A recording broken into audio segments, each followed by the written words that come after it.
আমাকে মির্জা ফখরুল ইসলাম আলমগীর ভাই মঞ্চ থেকে নামার সময় বলতেন, মাসুদ তুমি সতর্কতার সাথে বের হবা যাতে তোমাকে ওরা কোনো ক্ষতি করতে না পারে।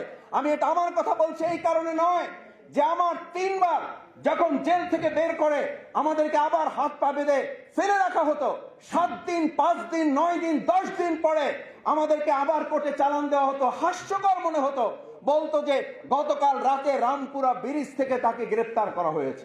এত নির্লজ্জ একটা বাংলাদেশ যেখানে আমরা 17 বছরে পার করে এসেছি। বর্তমান সময় একটা নতুন কিছু কিছু জায়গায় আমি মিডিয়ার একটা ইন্টেনশন খেয়াল করি যে কোথাও একটা ছোট চাঁদাবাজির ঘটনা ঘটেছে।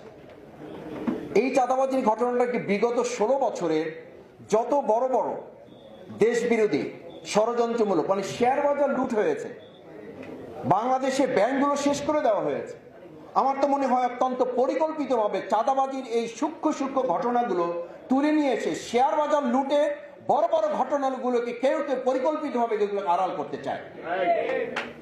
আমি অত্যন্ত ব্যর্থহীন কণ্ঠে একটা কথা বলি, বাংলাদেশ জামাত ইসলামী এবং আজকের বাংলাদেশ জাতীয়তাবাদী দল, আমার বীর মুক্তিযোদ্ধা আব্দুল সালাম ভাই, আমরা একসাথে রাজপথে 2012 সালে 13 সালে 14 সালে আমাকে যখন মোহাম্মদপুর থেকে ডিবি বিপ্লব গ্রেপ্তার করে, তখন গ্রেপ্তার করে সাথে সাথে আমাকে জানতে চেয়েছিল যে আপনি ধানমন্ডি ঢুকলেন কি করে।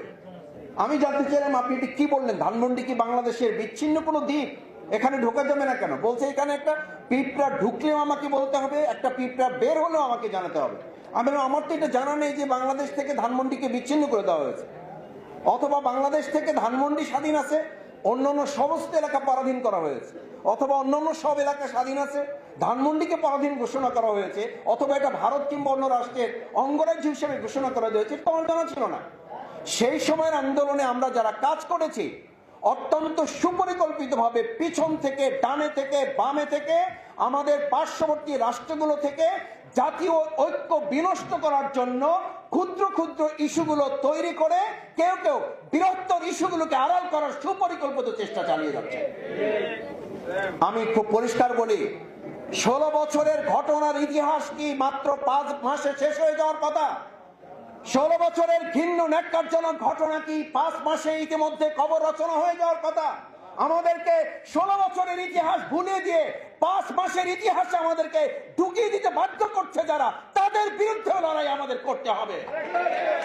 আমি শুধু একটা কথা বলে শেষ করতে চাই, আমরা প্রায় বলি প্রয়োজন আবার জীবন দেবে, হ্যাঁ জীবন দেব অর্থনীতির জন্য, হ্যাঁ জীবন দেব সুন্দর সংস্কৃতি বিনির্মাণের জন্য, ইয়েস জীবন দেব সুন্দর পররাষ্ট্র নীতিমালা জীবন